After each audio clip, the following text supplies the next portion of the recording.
હોય ને આપણે ગણીએ જો 1 2 ને 3 કેટલા કાંટા છે 3 કાંટા છે પેલા સરખા બીજા બધાય હવે એમાં બે કેવા કલરના છે કાળા કલરના છે ઈ બે કાંટા જ આપણે જોવાના ઈ બે કાંટા કાળા કલરના છે એમાં કાળા કલરમાંથી એક કાંટો નાનો કાંટો છે જો ઉપરનો નાનો છે ને અને નીચેનો કેવડો છે મોટો ઓના કરતા મોટો છે પેલો નાનો અને નીચે છે ઈ મોટો અને લાલ કાંટો છે ઈ સતત ફર્યા જ કરશે શું કરશે ફર્યા જ કરશે ઈ ક્યારેય બંધ થાય નહીં ઈ સતત ફર્યા જ કરે હવે આપણે ટાઈમ જોતા શીખવાનો કે આમાં કેટલા વાગ્યા અત્યારે જો નાનો કાંટો ક્યાં છે 12 ઉપર છે ક્યાં છે 12 ઉપર અને મોટો કાંટો ક્યાં છે 7 ઉપર ક્યાં આવ્યો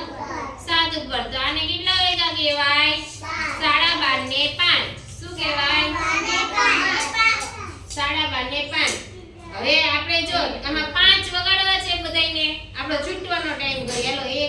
એક વગાડવો છે એક તો નાનો કાંટો ક્યાં જવા દેવાનો 1 ઉપર ક્યાં આવ્યો નાનો કાંટો 1 ઉપર અને મોટો ક્યાં આવી ગયો 12 ઉપર ક્યાં આવી ગયો 12 ઉપર તો આને 1 વાગ્યો કહેવાય નાનો કાંટો જ્યાં હોય ને એટલા વાગ્યા કહેવાય જો ઈ 2 ઉપર લઈ લો તો 2 વાગે જો નાનો કાંટો ક્યાં જવા દીધો મેં 2 ઉપર આવી ગયો આમ ફેરવ્યો તો 2 ઉપર આવી ગયો અને મોટો કાંટો ક્યાં છે કેટલા ઉપર છે મોટો કાંટો 12 ઉપર કેટલા ઉપર છે 12 ઉપર તો આને 2 વાગ્યા કહેવાય કેટલા વાગ્યા કહેવાય 2 હવે એવી રીતે નાનો કાંટો 3 આવી જાય અને મોટો કાંટો 12 હોય તો કેટલા વાગ્યા કહેવાય 3 પછી નાનો કાંટો 4 આવે તો 4 પાછો હારવાર મોટો કાંટો 12 ઉપર હોવો જોઈએ આ બધાય વચ્ચે કેટલાનો ગેપ હોય 5 નો કેટલાનો 5 નો ગેપ હોય જો 12 અને 1 ની વચ્ચે નાના કેટલા લીટા છે આપણે ગણી જો 1 2 3 4 અને 5 કેટલા લીટા થયા 5 થયા હવે 1 અને 2 ની વચ્ચે કેટલા લીટા છે ઈ ગણી 1 2 3 4 તો બધાય વચ્ચે ગેપ કેટલાનો થયો 5 નો કેટલાનો અને આ સંખ્યા કેટલી લખેલી હોય આપણે ગણ્યા લો 1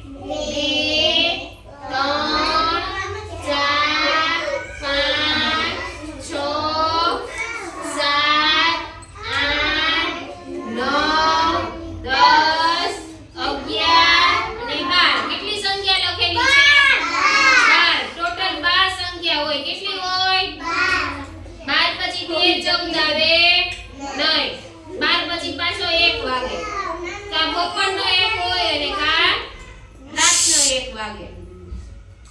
હવે જો હું તમને કરાવીશ કે તમારે અહીંયા આવીને હું કહું 10 વગાડો તો તમારે નાનો કાંટો ક્યાં લઈ જવાનો